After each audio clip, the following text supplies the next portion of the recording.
The slap echoed through the dining room like a gunshot, and in the 2 seconds of silence that followed, Colonel David Chen watched his 7-year-old son's cheek bloom red, while every adult in the room suddenly found their plates fascinating. David didn't move. Not yet. His son, Marcus, stood frozen, one hand halfway to his face, eyes wide and wet but not yet crying. The boy had been reaching for a dinner roll when Uncle Frank, drunk at 6 p.m. on a Sunday, as usual, had decided the child was getting too close to his plate, and delivered an open-handed strike that would have been excessive on a grown man. "Frank," David said quietly, his voice carrying no emotion whatsoever. The tone he used for mission briefings, for casualty reports, for the moment before everything changed. Frank Brennan, his wife Sarah's uncle, turned his florid face toward David with the aggressive confidence of a man who'd bullied his family for 40 years without consequence. At 63, Frank was a thick-necked former warehouse supervisor who'd retired on disability after what he called a back injury, and what the family quietly knew was alcoholism mixed with workers' comp fraud. He ruled these Sunday dinners at Grandma Brennan's Victorian home like a tyrant presiding over a crumbling empire. "The boy needs discipline," Frank slurred, jabbing a thick finger in Marcus's direction. "You're raising him soft, Chen.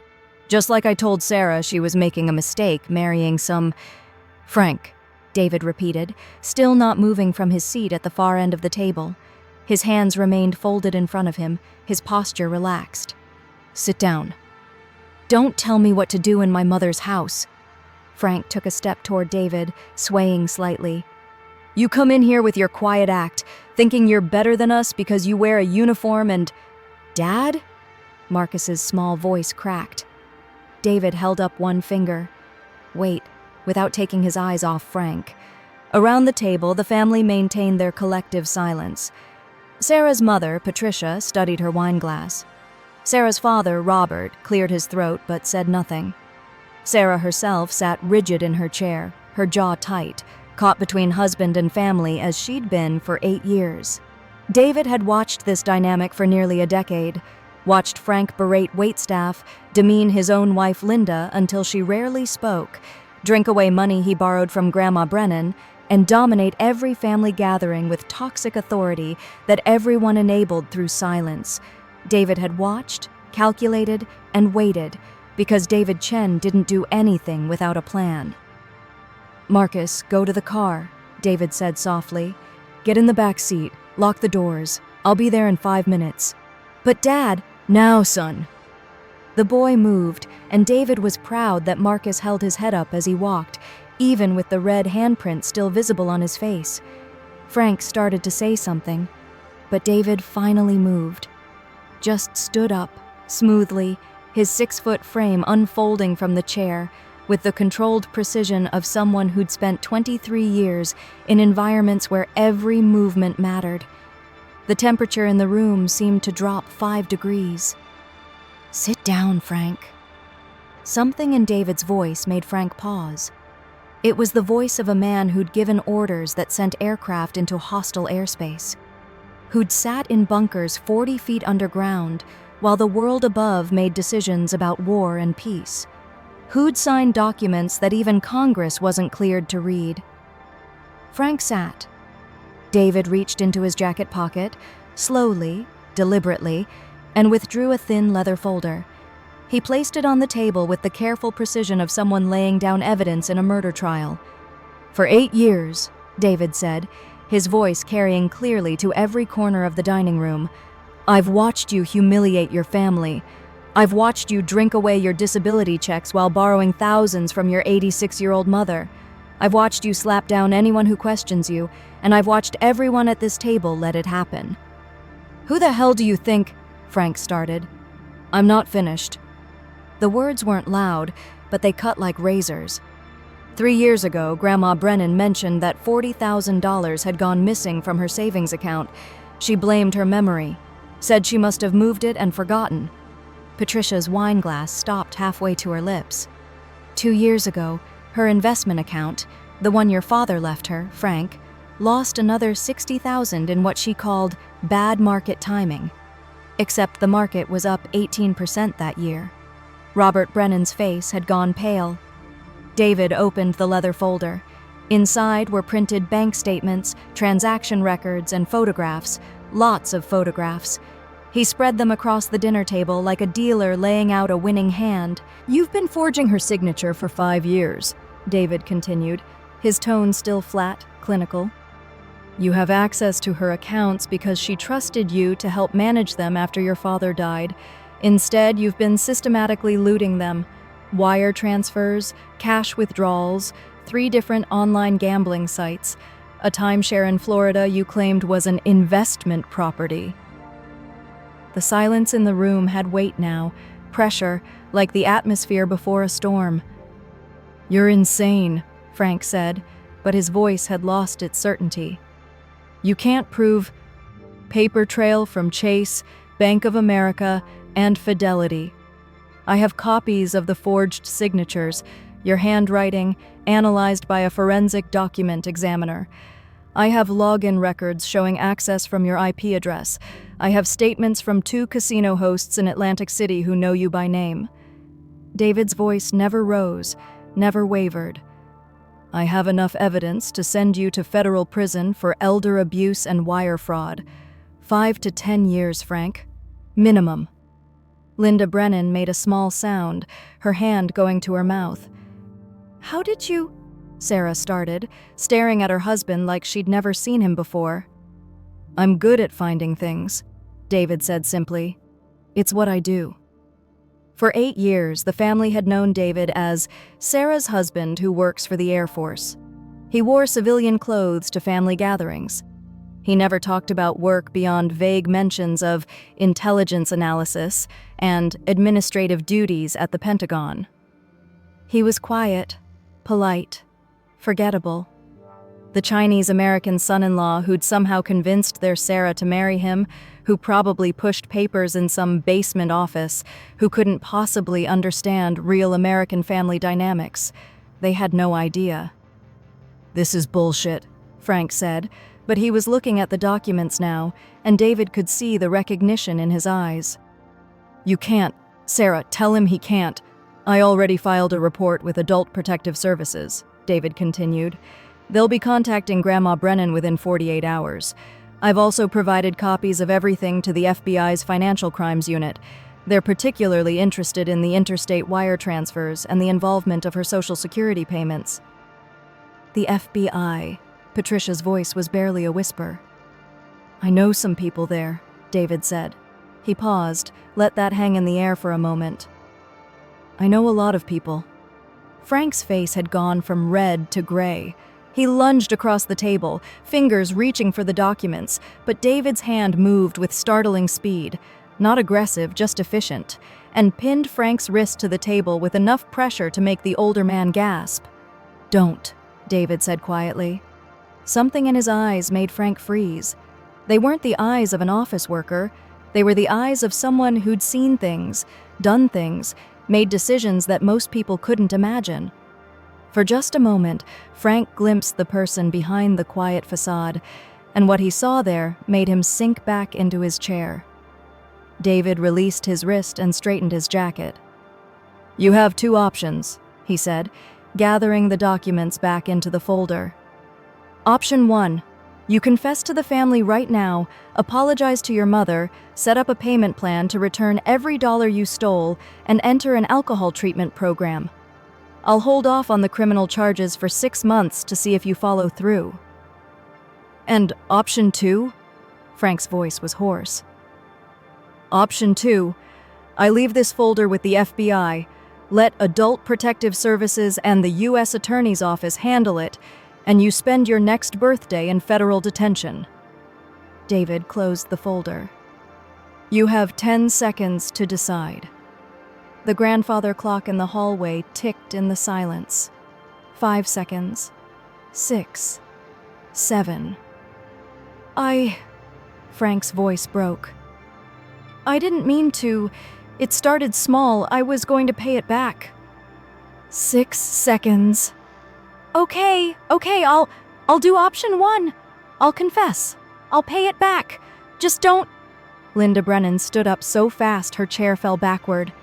You stole from your mother? Her voice, silent for so long, came out as a scream. While I worked 2 jobs because you said we had no money? While I skipped medications because we couldn't afford them? While your mother went without heat last winter because she said her savings were running low? The dam had broken. Patricia was crying. Robert was shouting questions at Frank.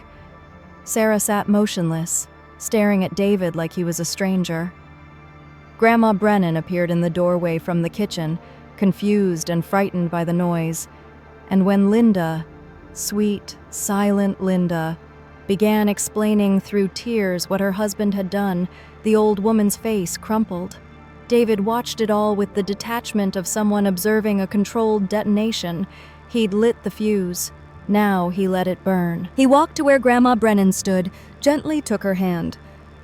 Mrs. Brennan, I'm sorry you had to find out this way. The documents are yours if you want them. So are my contact numbers for the agencies involved. Whatever you decide, I'll support. She looked up at him with ancient, watery eyes. You knew? For how long? Suspected for 2 years. Confirmed 6 months ago. I was waiting for the right moment. He glanced at Marcus's empty chair. Tonight became the right moment. Behind them, Frank was begging, Linda was screaming, and the family David had watched enable dysfunction for 8 years was finally catastrophically imploding. He felt no satisfaction, just the cold certainty that it had been necessary. Sarah caught his arm as he turned to leave. David, who are you? He looked at his wife, saw the question behind the question. Who was this man she'd married? This quiet presence who'd sat through 8 years of family dinners without complaint, who'd never raised his voice, who'd endured Frank's subtle racism and less subtle contempt without response. I'm someone who protects his family, David said simply, and Marcus is my family. So are you.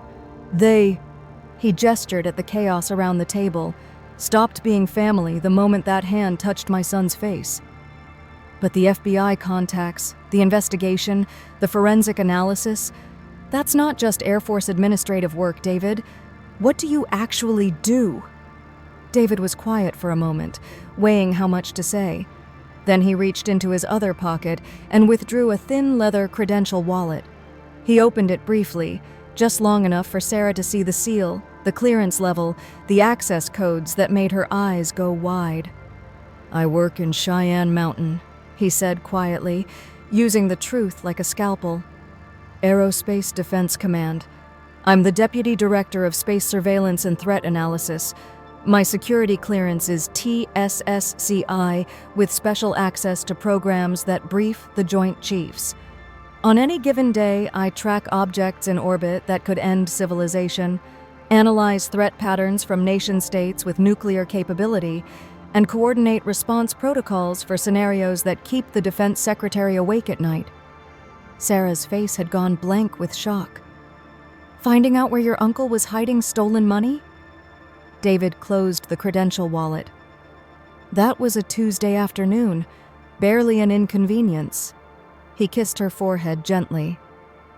I'll be at the Marriott downtown with Marcus tonight. Call me when you're ready to talk about whether you want to work on this marriage or end it. Either way, I'll respect your choice. But Marcus and I are done with Sunday dinners. He walked to the front door, his footsteps steady on the hardwood floor. Behind him, the Brennan family was still shouting, but the sound faded as he stepped into the cool evening air. His phone buzzed. A text from the executive officer at Peterson Space Force Base. Sir, we have a trajectory anomaly on the Chinese satellite you flagged. Need you to review. David typed back, Tomorrow, 0600. With my son tonight. The reply came immediately. Understood, sir. He reached his black Ford Explorer, where Marcus sat in the back seat, eyes red but dry now, holding the small tablet David had given him for emergencies. The boy looked up as David opened the door. Did you hurt Uncle Frank? No, David said, sliding into the driver's seat. I hurt him worse than that. I made him face the truth. Is Grandma going to be okay? Yes. And so are you. David started the engine. We're going to get burgers, check into a hotel with a pool, and tomorrow we'll talk about what happens next. Sound good? Marcus nodded, and David saw steel in that small spine that hadn't been there an hour ago. Good. The boy was learning. Sometimes the strongest thing you can do is walk away from poison, even when it wears a familiar face. As they pulled away from the Victorian house, the lights blazing now, shadows moving frantically behind curtains, David's phone rang. He glanced at the caller ID and felt a cold smile touch his lips. FBI, Newark Field Office. They'd moved faster than expected. He let it ring through to voicemail. Frank's reckoning was only beginning, but David's part in it was done. He'd protected his son. He'd exposed the rot. He'd given his wife a choice and his family truth. The rest was up to them. In the rearview mirror, Marcus caught his eye. Dad, when I grow up, I want to be like you. Then learn this, son, David said, turning onto the highway.